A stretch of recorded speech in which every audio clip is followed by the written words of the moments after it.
Welcome everyone to Vision to Victory. Today we're with a very special guest, Mr. Ray, founder of Tai Lopez and RTTM movement. He's just going to introduce himself real quick so you guys know exactly what he does and a little bit more about him if you don't already know. So go ahead. Thanks for having me, Samuel. Yes, sir. So, for those who don't know me, my name is Raymond Habre. I'm the founder of Quebec's biggest college tutoring company called Tai Lopez. We helped over 60,000 students. Company generated millions of dollars. And I'm also the founder of the Road to the Million, which is the fastest growing entrepreneur community in Montreal. So, what about you? So I'm still in the early years of my entrepreneur journey. Recently started a new marketing agency a couple months ago. I'm in the marketing space for mainly construction companies, but I work there and then it's very brief. We can talk a little bit about it further, exactly what I do. I'm currently 17 years old doing this. I started when I was 15, turning 16. First marketing, I used to do video editing, and I switched to organic marketing content, stuff like that. Recently switched to paid ads, Facebook, lead generation, and I'm slowly niching down to construction. Dude, that's kind of crazy. I remember at 17, I don't even know what the hell I was doing, man. Like, I was probably just going back home from high school, playing a bunch of video games. What game was I playing, man? I think it was League of Legends. You heard about that game? I've heard about it, but I haven't played that, no. So it's really interesting to see your generation. You're 17. You started at 15. Do you see that more often these days? People your age? What do people talk about? I mean, it's because of I would say on social media, this new thing coming, a lot of motivational content, people realizing that the school system is maybe not fit for them or stuff like that, So a lot of people try, the entrepreneur, move a little bit. Some of them saw Andrew Tate, Andrew Tate started that movement, I would say. And to be honest, a lot of people say yo, you're one of a few doing this at 17. But really, we can speak about this a little bit further, but Miami is full of people like me. It's really humbling. We can talk about that, but there's so many young people doing way better than you, and it's humbling. You don't realize that. But, oh, yeah, absolutely. And I remember back in my days when I was younger, when I started in business, it actually took way more courage because I was an early adopter. Entrepreneurship when I was younger was not cool at all. Now everybody wants to do it. Miami, I got a lot of friends there. And, it's just the cool thing to do. Back in the days, you were crazy, if you wanted to start your business. So all of this comes down to basically catching trends early. I was willing to take a risk when I was younger. Everybody was against me, my parents, my friends. It was not making sense to anybody, but I still did it. Just we can talk about crypto a little bit. A lot of people invested in Bitcoin maybe 5-10 years ago while everybody was freaking out. Sometimes you have to take a risk. If you just follow the crowd all the time, you'll always be late. It's going to be too late to make a move. To follow up what you said, I would say entrepreneurship was a trend. I would say it's more of a lifestyle now. People want this lifestyle, financial freedom, traveling, working from home. And a big part of that is thanks to, the internet, stuff like that, which a while ago people didn't really know about it, have access to. So what's cool with my generation is I could start a 7-figure business, and people have done it before online, sleeping in my bed. And I don't know, in your days, you're not that old, but a while ago, this wasn't an opportunity that people had. So I feel the entrepreneur system and everything is currently growing a lot because a bunch of new opportunities are coming up, with AI, everything, crypto, with Bitcoin hitting 100K. Everybody's talking about it. And I feel this is just the beginning of a big journey. And I'm not in the early stage of business, but I feel I hopped at a good time. The best time to start a business was yesterday, but the best time now is to start today. Oh, yeah, definitely. Definitely. And I remember, back in the days, like you said, I'm not that old, but, in my days, when I was starting in business, SMMA wasn't even a thing. Didn't really exist. Nobody had social media marketing agencies. E-com was not that, nobody was doing e-com. I was very new to all of this, but I was able to capitalize on it early. And you're young, you started not too long ago, and it's not too late. And to anybody watching, some people up to this day, they launch YouTube channels, they start on Instagram, and everybody's like, yo, it's too late to start on YouTube. I know people who started last year on YouTube making millions of dollars. Like, it's never too late to start. So people often miss, the first boat, and then they think it's too late. You can still get on the second boat, and there's going to be a lot of boats. So until one day it's going to kind of be saturated. But yeah, about that, a lot of people are scared of saturation. Like, a lot of people say like e-com is saturated, this, that. I more see it as a way, like, if a lot of people are doing it, that just means it's working. Yeah. So why not hop on the trend also?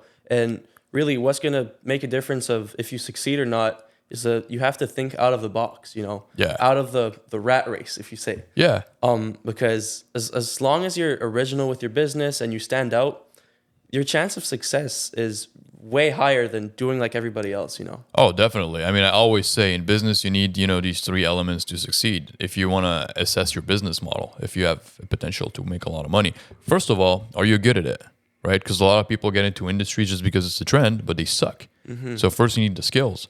Second, you need to make sure that you're actually solving a real problem. SMMA, e-com, all of that, it's needed in the market. So it is a real problem. And number three, are there like a lot of people already solving that problem? Competition, right? If there's too many, if you're like the only one doing it, it's going to be really good. And that's how I do my business, by the way. My cheat code to making millions of dollars in my 20s was always to identify what is needed that nobody's doing. That's it. Like, that's my cheat code, and yesterday we did a class, you were there, my RTTM shortcut, where I'm basically summarizing, everything I learned after shadowing my mentor. I invested $100,000 to shadow Tai Lopez for a year. He's one of my 5 mentors. I have about 5. And, Carla K Fitness, she went from like 0 to 2.2 million followers. Crazy. And it's because of the niche, it's called the Fit Mummy Pouch, So it's pretty cool, and it's working because nobody was doing this when she got on it, and she's good at what she does. She's a mom herself, so she went through it, and there's a lot of demand. Like, she just found like a gold mine. Yeah. I did the same in the education space, man. Like, I'm the only one doing what we do. Up to today, it's been like almost a decade. Like, we're all the only company specializing in like helping students getting accepted into med school. And I think that's how you win. Most people don't take the time to like research a market properly before they get into it. And that's why they find themselves like struggling. So. Even with RTTM, I would say, yes, there's other people doing this. Obviously you have competitors, but I would say like you're one of the persons with the most awareness in this space. Bringing Tai Lopez to Montreal was not a small thing. That was a big hit for your business. I mean, I worked really, really hard to make that happen. I've been building a relationship with Tai for a long time. He would have definitely not have done this for anybody else. And I mean, even RTTM, yes, there's competition. There's people doing similar stuff. But I feel like my approach is a little unique, where I basically bring people together in person. Lots of people love the networking. I think you love the networking. Yeah. And, there's a lot of value, special guests. We learn stuff. So I kind of mix up. That's another secret I can share with everybody. If you guys want to win in business, you have to mix up a couple different things. So, for example, fun, learning, networking. These are 3 things. I remember when I was back in school, like, it was learning, but it was not fun. I hated sitting in the classroom. Yeah. And networking was kind of like average, because everybody was kind of like at the same level. At the RTTM, you got people starting out from 0. You got people that are more advanced like you. You got people way more advanced making, I got people in my masterminds in my communities making millions of dollars that are 19, 21. So it's connections, it's inspiring, it's competition, it's healthy competition, right? Yeah. How do you feel sometimes when you go to the shortcut or like my mastermind? Do you feel sometimes like a level of healthy competition? You like look at other people like, oh, they're doing big things. I need to do big things too. Yeah, I mean, I find it not as like competition. I find it inspiring. Right. Seeing people doing better than me. Kind of like the first time I went to Miami. Miami is like an entrepreneur like city with a bunch of young people, like-minded people as me. And that made me realize like making 10K a month isn't shit. Like there's people at 17 making millions, and that really humbled me, and it didn't like piss me off and made me want to give up. It inspired me to like work harder to achieve those things, because when you see someone is doing it, I believe that I'm the same person as them, I'm on the same planet, so I can do it if they can do it. Definitely, especially for Miami, man. Like I remember Miami. I was in Miami earlier this year. I remember I rented a Bentley. It was a convertible, a Continental GT, the new ones. So I remember I was just driving in Miami. I pulled up in South Beach to a nice restaurant, valet. I felt cool in my Bentley until there's an orange Bugatti pulls up behind me. It was Wes Watson. Yeah. I remember. I'll never forget that moment. Like in Miami, you get humbled really fast. So in Montreal, you're lucky if you see a Bugatti. There was, I think, 1 or 2 Bugattis in the city, but you're pretty lucky if you see it. In Miami, it's like you see everything. And like one thing that's very important is experiencing that lifestyle. Like you said, you were already, in that lifestyle. You went to Miami, the Bentley. But let's use me as an example. Last year, I had my first trip to Miami. I had around $10,000 to $20,000 to my name, and I would say it wasn't the best financial decision. I spent half of my money on a trip to Miami. You spent half of your money? Yes. So that's like $5,000 to $10,000. Yes, but there's a good justification behind that. Let me explain. So I was grinding, and I was young, saying I want this lifestyle, these things, the Rolex, the cars, everything, and I never actually experienced it. So I was like, you know what? I'm gonna go to Miami for a week, ball out, spend some money that I shouldn't be spending. What did you spend your money on? Cars, clubs, restaurants, a bunch of stuff. But again, that wasn't the best financial decision. I don't recommend you guys doing this at all. But to come to what I said, I experienced the lifestyle I was chasing for. That's the first thing. Like, I experienced what I was grinding for, and I didn't know how it felt. So once I got it, the Miami effect is real. Once you go to Miami, I believe that you will make by far way more money because you live the lifestyle you're chasing, and you see people doing way better than you. And that pisses you off in a good way because, like I said earlier, it's possible. If they can do it, you can do it.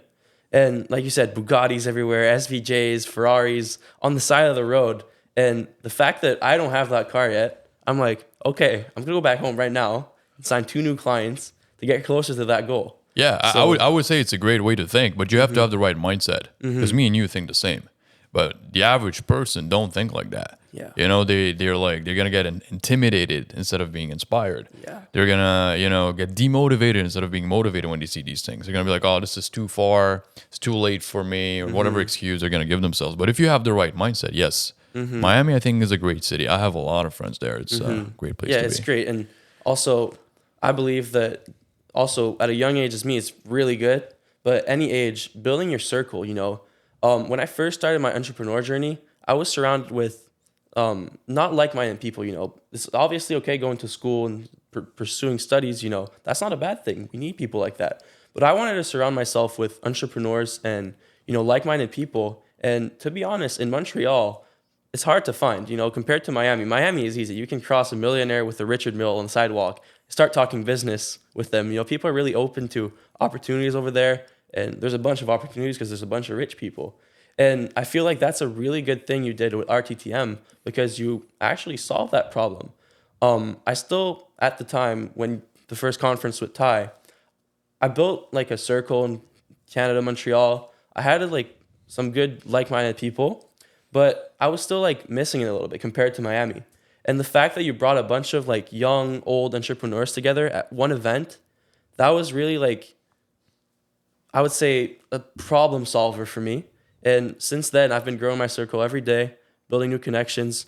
Thank you to you. You brought me a bunch of new opportunities also, a lot of money made. And I want to thank you for that also. So yeah, of course, man. Of course. A lot of people came to me after the conference. Sometimes, I don't even realize how much power that conference gave to people because I'm like, it's the networking. The people you meet. Because people sometimes think in Montreal, there's no people like us. Sometimes I feel alone, and that's why I started the Road to the Million, RTTM, is because I felt like I was alone on my journey to making my first million with my company. So, I wanted to recreate kind of that journey, but how I wish it was. So I remember I was learning on YouTube. I was buying courses. I don't know how much money I spent on courses, man. Over my 20s, crazy. I probably spent a couple $100,000 just investing in myself over my 20s. And, but everything was online. It was mainly online. Or I had to take a flight to the States to go to attend a mastermind, a conference. So nobody was doing something in Montreal. my friends were like, I was trying to find cool people that I can basically, link up with and share the same mindset and goals. But most of my friends from college and high school, they were not there mentally. We were not going in the same direction. Family wise, it's kind of hard for the most part, unless you're, lucky to be born in a family where like you have a lot of entrepreneur, people around you. But for most people, they don't have that. So I just created what I wish I had. And Carla created what she wished she had, in her mummy pouch fitness thing. Yeah. Like, you would be surprised how much money you can make just by recreating something you experienced that was like bad for you, but you redo it in a way where like you wish it was like this. Like that's how you make a lot of money. So there's also a lot behind it. It's not just networking. It's a lot bigger than that. People don't actually realize that. Yes, your success is defined by what you do, how you do it. A bunch of stuff on you, but it's also about who you surround yourself with, which is very important. Let's use an example. Basic example. If you're hanging around with two smokers, you'll be the third. If you hang out with two millionaires, you'll probably be the third. That's how it works because, your brain gets influenced by the people you're around. And also, it's also very good to hang out with like-minded people that are better than you because you get inspired, maybe some value provided. Since I've been coming to these conferences, I've been talking to way more successful people than me. And I've exchanged a lot of value. And even myself, I have some stuff to provide to people who don't have, even if they're better than me. So connecting with people is one of the most important, not the most, but a big important thing in your entrepreneur journey. Having a good circle, I would say, really important. Oh, definitely, man. Like circle your net worth. Your network is your net worth. That's what they say, right? Yeah. It's actually true. Even me, like I travel all the way to Beverly Hills. I used to go once a month because I used to shadow my mentor, Tai Lopez. And, it's crazy what he does. Every month he opens up his house. A lot of people fly in. A bunch of people connect. Yes. And, opportunities are created. I met a guy, became good friends, Adam Cohen. He's the founder of Stick. He's the guy's 21. His company's worth $30 million right now. I remember we talked. He flew to Montreal to speak at my event. And he told me next time I'm coming, company's going to be worth 100 mil. That's 21. Like, that's crazy. Like, I met this guy. He was super cool. We talk sometimes. And, you got to step out of your comfort zone, So, you keep mentioning Tai, your mentor. Quick question for everyone. What would be, through your whole journey of, shadowing and being a mentee with Tai, what would you say would be the most valuable piece of advice he ever gave you through your entrepreneur journey? That's a good question. There's definitely a lot. There's more than once. But I would say my biggest takeaway after shadowing Tai for a little bit would literally be, I learned how to read people better. And that was a big thing for me. Because, one person that's trying, let's say, to sneak on you or like screw you over or like they're pretending to be someone, but they're not. That can destroy your life. You get married to the wrong person, like you're cooked, man. That's not looking good for you. You get in business with the wrong partner, you're cooked. Like these are huge decisions. Forget about finding the right trend. Yeah. Learn how to read people. So that's one thing I learned from Tai. Not just by, watching YouTube videos, but by being around him. He would invite me sometimes. He would do like a team meeting with his employees. I would sit in the corner, just like watch and take notes. And it was really nice. I would follow him around sometimes doing meetings and stuff and around his house or whatever. So it was really interesting to do that over a year because I just and like you said, you learn by being around people. You don't just learn by watching videos all the time. They can help. But there's nothing that's going to beat you spending time with someone because you get to see their body language, the energy. It's a different vibe. Yeah, and you kind of seeing them on YouTube and social media, there's, a lot of people show their best life. They don't show, the wrong things. You won't post a video of you crashing your car on social media. You'll show you driving well. Yeah. Maybe some people do that. That wasn't a good example, but you get the point. So surrounding yourself with good people is definitely really important. And reading people, man. Like that's the number one takeaway. Maybe some people might be surprised. It's not like a money thing. It's not like a market. It's really just reading people. It's psychology. Yeah. Most of your success is going to be based on if you can understand and read people properly. So another question. You've been in business for quite a while. About a decade. You've learned a lot of stuff probably in your journey, a lot of experience, a lot of roadblocks you surpassed.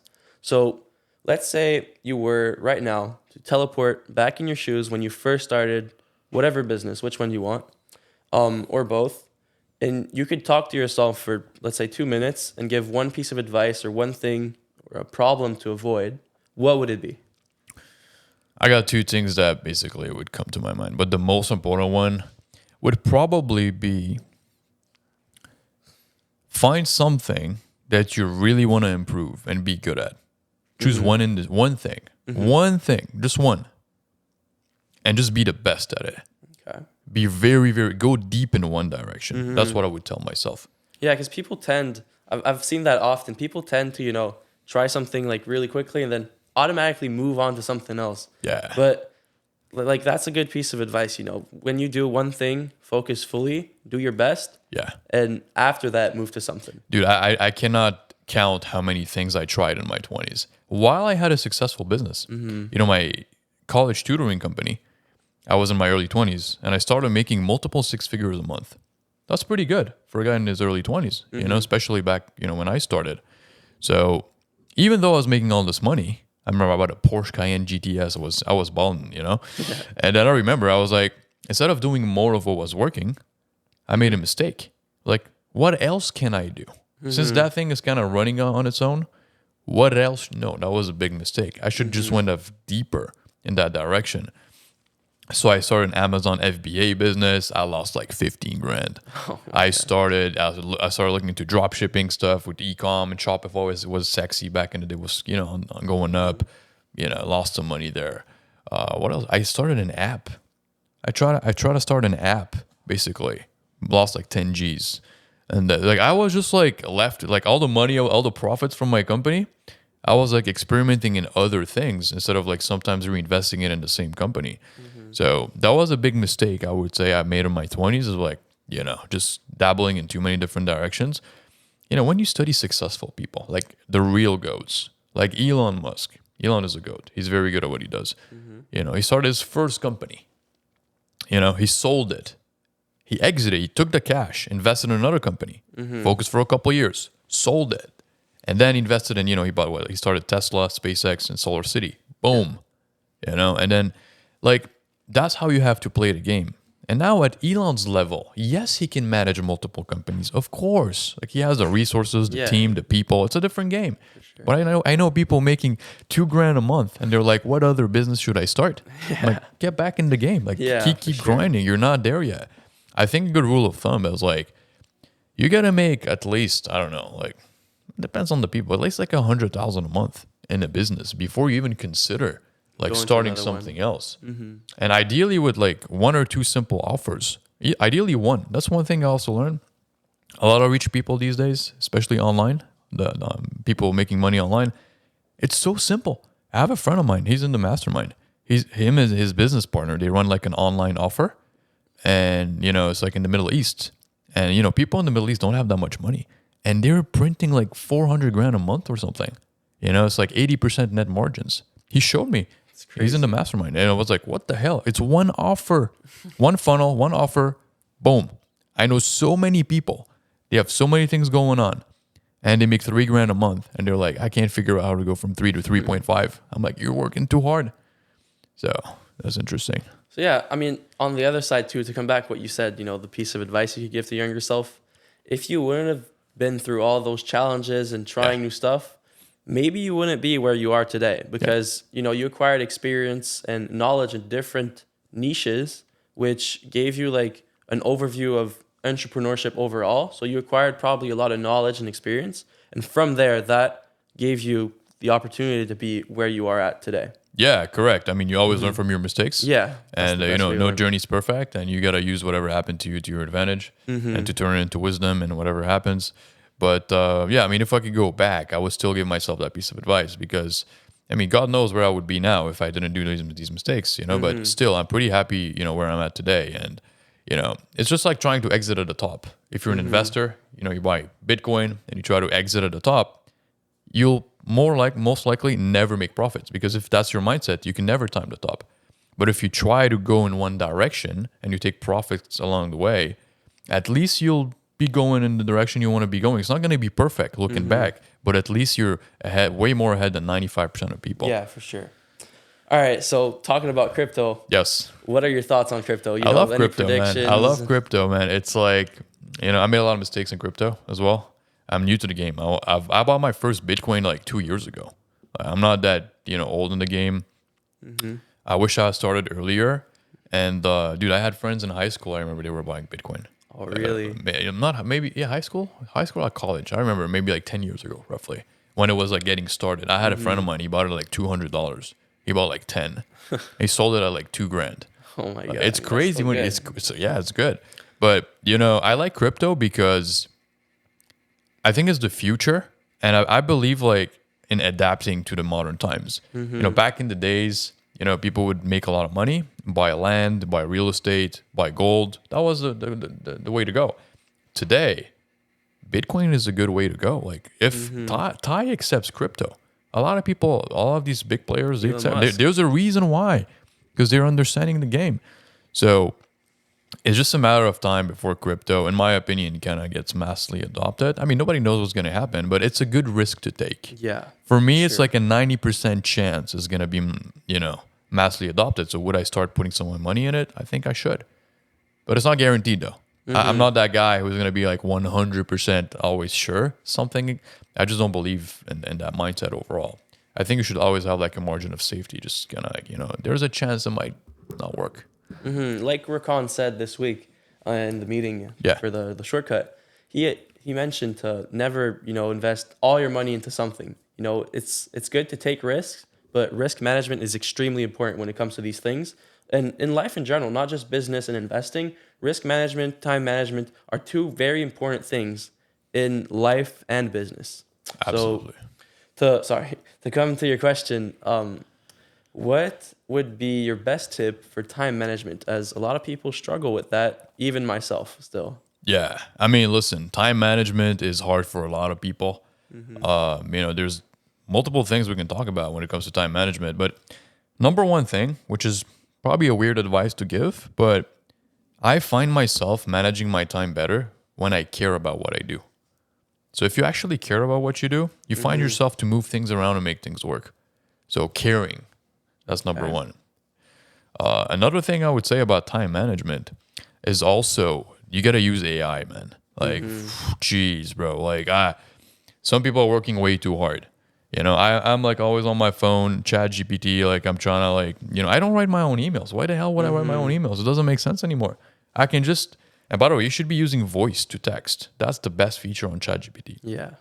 Nobody uses it. I'm like, you guys are wasting your time.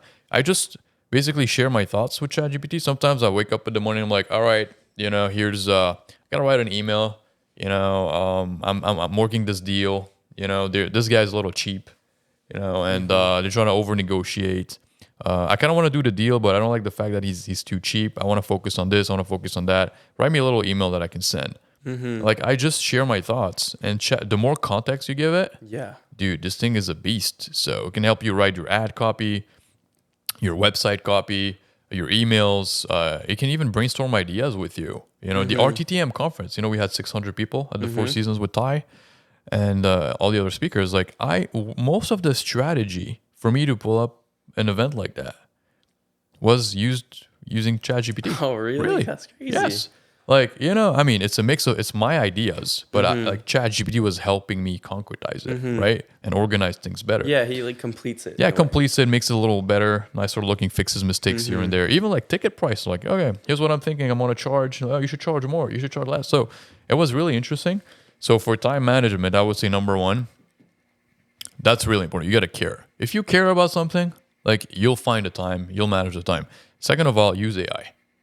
Even if you have a time management problem, let ChatGPT work out a schedule for you. Yeah. Literally. So, and scrolling and social media distractions, that's also to be factored in. Nobody can just neglect that. And I generally feel like we're living in a war. There's a battle. It's it's hard, man. Everybody has this device in their hands, and it has more power than you think. It controls your life. Dude, I'm sure you find yourself sometimes you open your phone and just open random apps for no reason. Yeah. We're programmed to just waste time on that thing. And what's cool about that is it can be beneficial or unbeneficial. You know, like AI, you can use it to your benefit, or you know, people can use it on you. And also, great tip, AI, very good for businesses. And you know, it's only the beginning. If you think about it, like this is recent. So I'm excited to see how it's gonna go in the following years. And it's important, you know, you've talked about hopping on trends. This is a trend. You know, AI, maybe not, you know, create an AI business, but at least implement AI in your business. Like I use a lot of AI automations in my business, you know, schedules, you know, scripts, stuff like that. Saves a lot of time and oftenly it corrects you or makes you learn stuff. So definitely use AI in your businesses and try and surround yourself with trends. Tai Lopez says that a lot. Oh yeah, All the time. People sometimes they say I repeat a lot of what Tai said. I hear that sometimes, or sometimes people say I have the same gestures as him. Sometimes it's actually pretty funny because I shadowed him for a year, and that proves that if you want to get closer to a goal, spend time around the right people. You'll become a little bit more like them. I remember I wanted to shadow. The reason why I decided to shadow Tai and not someone else, well, first of all, is because he offers it. Not a lot of people like. If I would love to shadow Elon Musk for a day, I don't think that's doable for now. Not now, yeah. But Tai offers it. I took the chance, and he's someone who's generated hundreds of millions online. He knows a thing or two about that social media thing. So yeah, man, it's life changing. But you become the people you hang out the most with. Slowly but surely, you start to adopt their way of thinking, their habits, their bank accounts eventually. And last thing too, I'm strong on believing on the law of attraction and manifestation. And when you hang out with people like that, you believe that it's possible. So it's easy to, tell yourself in your head like, yo, this can be me. This is me, So you can visualize yourself being in that person's position compared to if you're hanging out with two bums, smokers, you're going to visualize yourself being possibly one of those. You won't visualize yourself being a millionaire in 2 years or 5 definitely. years. You want to see the cars, you want to see the lifestyle, you want to see whatever you look up to around you. You want to see it. You want to see it. You go to Miami, you see these Bugattis everywhere. You're like, damn, man, I want to have mine one day. But you got to have the right mindset. If you're jealous, it's not going to work. For sure. So thank you, everyone, for giving a look to our new podcast. Hopefully, you guys got something out of this, and thank you so much. Thank you. All right.